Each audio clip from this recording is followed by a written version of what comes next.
Doctor Babasaheb Ambedkar संशोधन आणि प्रशिक्षण पुणे संस्थेमार्फत यवतमाळ शहरातील मैत्रीय करिअर अकॅडमी अंतर्गत रेल्वे LIC लिपिक आणि तत्सम पदाच्या पूर्वतयारीसाठी निशुल्क प्रशिक्षण 6 महिन्याचं यवतमाळ शहरात देण्यात आलं। मात्र कालावधी पूर्ण झाला असला तरी अभ्यासक्रम झालेला नाही। याशिवाय इतर सुविधा नसल्याने विद्यार्थ्यांनी ही संस्था काळ्या यादीत टाकण्याची मागणी जिल्हाधिकाऱ्यांना केली। डॉक्टर बाबासाहेब आंबेडकर संशोधन आणि प्रशिक्षण पुणे संस्थेमार्फत यवतमाळ शहरातील मैत्री करिअर अकॅडमी अंतर्गत रेल्वे LIC लिपिक आणि तत्सम पदाच्या पूर्वतयारीसाठी निशुल्क प्रशिक्षण 6 महिन्याचे यवतमाळ शहरात देण्यात आले। मात्र कालावधी पूर्ण झाला असला तरी अभ्यासक्रम झालेला नाही। या मैत्रीय करिअर अकॅडमी अंतर्गत विद्यार्थ्यांकरिता कॉम्प्युटर किंवा इतर कोणतेही प्रशिक्षण देण्यात आले नाही। शिवाय ग्रंथालय सुद्धा उपलब्ध नाही।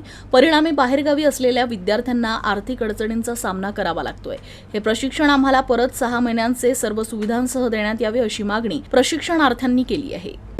आज निवेदन देण्यासाठी कलेक्टर ऑफिसला आलेलो आहोत। आमच्या मागण्या एकच आहेत की आमची जे 6 महिन्याची बार्टी अंतर्गत घेणारे प्रशिक्षण आहे त्यामध्ये आम्हाला कुठल्याही प्रकारच्या सोयीसुविधा मिळाल्या नाही। जर सांगायचं झालं तर कॉम्प्युटर लॅब आम्हाला जे विद्यावेतन मिळतं ते वेळेवर मिळत नव्हतं आणि आर्थिक सोयी जे आहे ते आम्हाला काही आणि कुठल्याही प्रकारच्या मिळत नसल्यामुळे आम्ही आज कलेक्टर ऑफिसला आलेलो आहोत। मी मैत्री करिअर अकॅडमीमध्ये शिकत असलेला एक विद्यार्थी आहे। क्लास सुरुवातीला जे टीचर आले होते म्हणजे ज्यांच्या अंडर हे सगळं चालू आहे तर ते आले तेव्हा त्यांनी आम्हाला खूप आश्वासने दिली आणि त्यांनी सांगितलं की इथे खूप चांगल्या प्रकारे शिक्षण दिलं जाईल, परंतु तसं काही झालेलं नाही आणि क्लासेस पण तितके व्यवस्थित घेतलेले नाही। जे शिक्षक होते ते म्हणजे विद्यार्थीच असे होते की त्यांना त्यांच्या परीने येणारे बऱ्याचशा गोष्टी होत्या आणि शिक्षकांना ते येत नव्हतं आणि ते पूर्ती करू शकत नव्हते त्यांची। 6 महिने आमचं परत प्रशिक्षण घेण्यात यावं हीच मागणी आहे सर।